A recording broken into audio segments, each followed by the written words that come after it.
afternoon. Thanks for coming out today. Today we're holding this press conference to discuss the most recent gang investigation by the Cleveland Division of Police of a violent gang on the city's east side. First, I'd like to acknowledge Mayor Jackson for showing up today. Also present are a number of our law enforcement partners. From the FBI, we have Mr. Stephen Anthony, ATF Agent A.J. Fry. From the Cuyahoga County Prosecutor's Office, Prosecutor Tim McGinty. Director from the county, Frank Bova, and a host of our command staff members from the Cleveland Division of Police. Today you'll hear from Chief Williams, Commander Gary Gingell, and Prosecutor McGinty. They will discuss the gang investigation, as well as the recent indictments that took place last week. At this time, I'd like to introduce you to Chief of Cleveland Division of Police, Calvin Williams.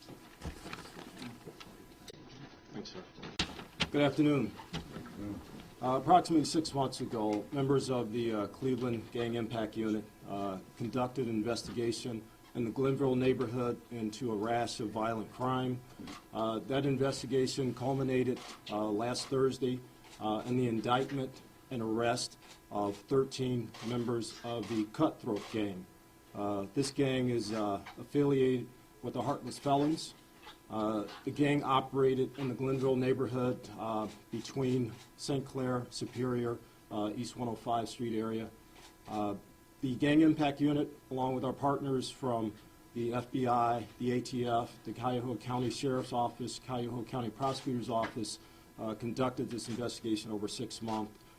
We looked at these gang members for crimes ranging from felonious assaults, aggravated robberies, kidnappings, various weapons violations. They're also tied to at least one homicide that we know of right now. With that said, I'm going to bring up Commander Gary Gingell, who's going to give you more details on the investigation. Thank you, Chief. About 6 months ago, we targeted this area. The primary goal was to cut gun violence in this area. And the way we targeted it was our crime analysis unit and our intelligence from our detectives on the street and the district told us that this particular area was rife with shootings and some homicides. And as a result, we dedicated our gang impact unit to an investigation there. And I want to thank Prosecutor McGinty and Prosecutor Deskins. We had several meetings and developed a strategy. And that strategy was basically to use our state gang laws with the RICO conspiracy law and go after these violent gang members. And I just want to emphasize, we targeted the violent gang members there that were shooting people, using guns to rob and such. These investigations are complicated, they're very time-consuming. Prosecutor McGinty and Deskins dedicated a prosecutor to this investigation, and we dedicated our gang impact unit to the investigation. And those are the two key elements here because it is such an involved investigation. They worked hard and diligently. They indicted 13 of the gang members. There are over a dozen more gang members that we've identified in the area, and there will be more indictments forthcoming. The priority of this whole mission is to reduce the gun violence in that area, cut the homicides, cut the robberies, and cut the shootings. There's a community piece to this also. When we were finished with this, got in contact with Director Blaine Griffin from Community Relations and Reggie Rucker, who heads the Peacekeepers, and the idea being that we know there will be some struggles going on in the neighborhood, and we want the Peacekeepers to go in there and try to keep a lid on things and maybe convince some of these younger guys that this isn't the way to go. But I'll turn it back over to the Chief. As Commander Gingell stated, this was a collaboration between the Cleveland Division of Police, the Cuyahoga County Prosecutor's Office, and our federal partners from ATF and the FBI. Prosecutor McGinty is going to talk to you guys more specifically about the indictments. Thanks, Chief.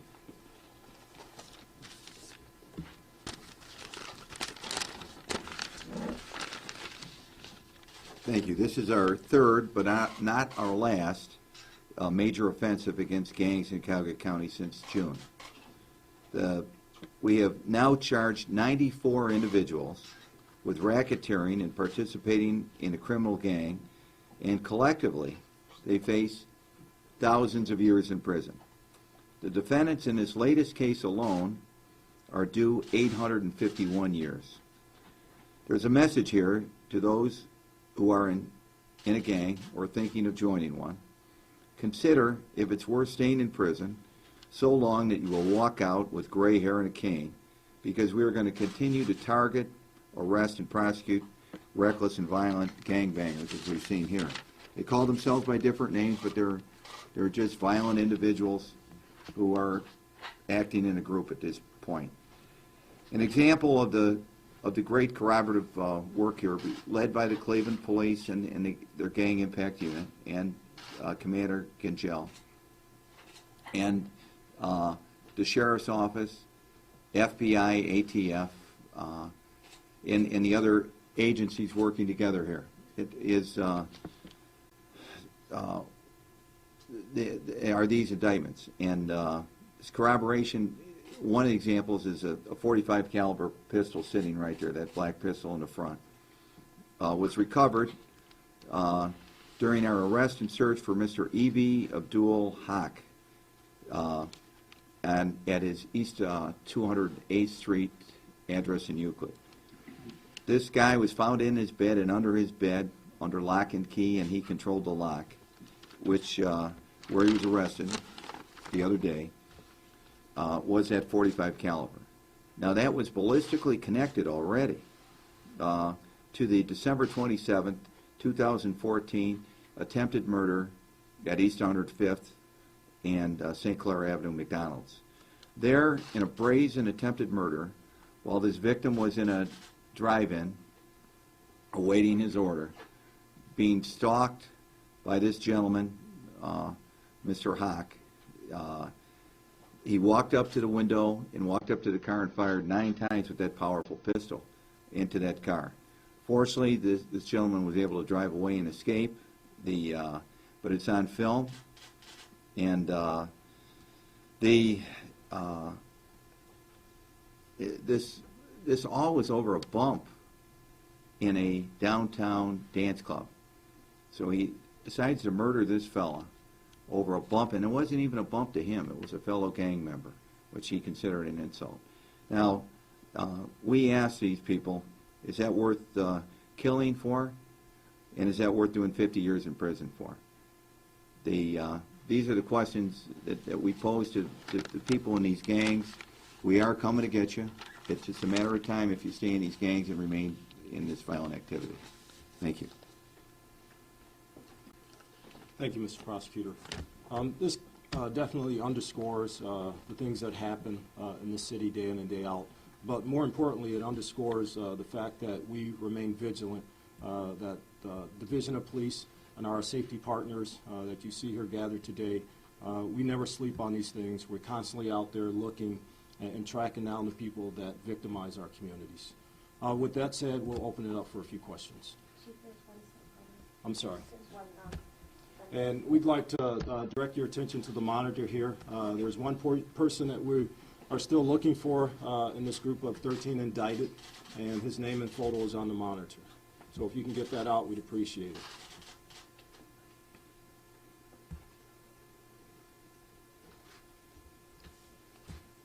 Thank you. Any questions? Chief, could you explain, we've had, heartless felons indictment, BBE indictment, now this. Is it that, I'm trying to understand what's behind all this. Is it that you are targeting them right now, or are there just more young people joining gangs than there used to be? Well, the people involved in this particular indictment range in age from 18 to 28 years old. So it's quite a span. It's not just younger people, it's some older adults that are involved in these things also. And we're not just targeting them at this point. We've always targeted the most violent of the violent out there to get these people off our streets. These investigations, as you see, take time to make sure that we do our due diligence. The prosecutor's office, they assist us along the entire way of the investigation to make sure things are done properly, and that we do get these people off the streets, as Prosecutor McGinney stated, for decades, if possible. Do you have a sense of whether these gangs are just typically people who have come together and only know each other, or are they connected with national groups? I mean, do you know the sense of their structure? I can let Commander Gingell answer that for you. They're mostly local street games, like 105th. There's a lot of streets off that street that have their own separate little sets, and they've kind of combined into various different gangs throughout the years. Right now, it's the Cutthroat Gang, but they are connected through prison terms of some of their members to the Heartless Felons.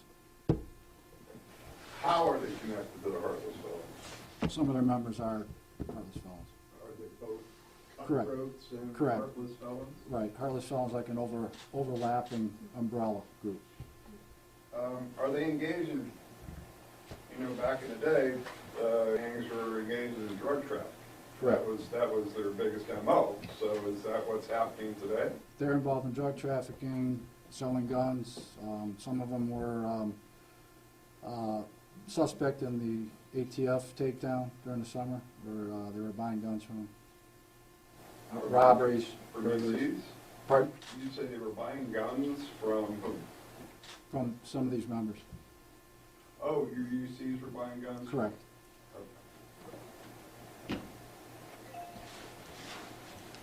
Anything else?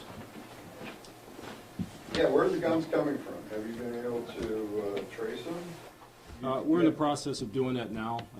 We have a trace system with the Bureau of Alcohol, Tobacco, and Firearms. A lot of these guns are more than likely straw purchases, so a person bought that weapon and then sold it to somebody else. And, there are certain laws in place that govern that, and there, from our side, we think there are a lot of loopholes in that allow that to happen, but that's something for another day. But we trace every weapon that the Division of Police confiscates is traced. So anybody could be a robbery victim, but are these gangs, do we have gangs engaged in conflicts, Oh, all the time. These gang members don't just go out there and rob normal citizens and assault normal citizens. They do that across gang lines also. They rob and assault each other on a routine basis. How much of a dent, we've had a couple indictments now, how much of a dent has this made in the overall gang picture of Cleveland? Are there still a lot of people out there? Of course, there's still a lot of people out there, but we're still out there also. Again, we don't stop on these things. As Commander Gingell stated, this is still an ongoing investigation with other people slated to be indicted. To what extent has the gang been involved in attacking average citizens, burglaries, robberies, break-ins, assaults, that kind of thing? Yeah, we can give you guys a breakdown on what they're actually indicted for, but again, they're numerous. They're aggravated robberies, aggravated assaults, kidnappings, weapons charges, you name it, they've been involved in it. If it's violent, these gang members have been involved in it, in that area. I might add, Chief, just look at the trial going on now with Jackson at the Common Police Court. He was intimidating witnesses. He was doing car hijackings, robberies of stores, just a one-man crime wave. And since Commander Gingell's group brought down this BBE in the 1st District, there's been a significant, according to the 1st District Commander and others, there's been a significant drop in the violence. These guys are crime waves, and you take out crime waves, you take a lot of it out of an area. These guys on 105 were responsible for a lot of the crime in that immediate area. And the people who are the victims are the locals who live there, or they can't get away from these guys.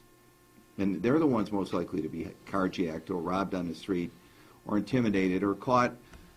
This AK-47, when they fire that through the home, it goes right through the home. There's young people in the home. One person was struck by that weapon in one of the crimes, and these bullets go right through the house.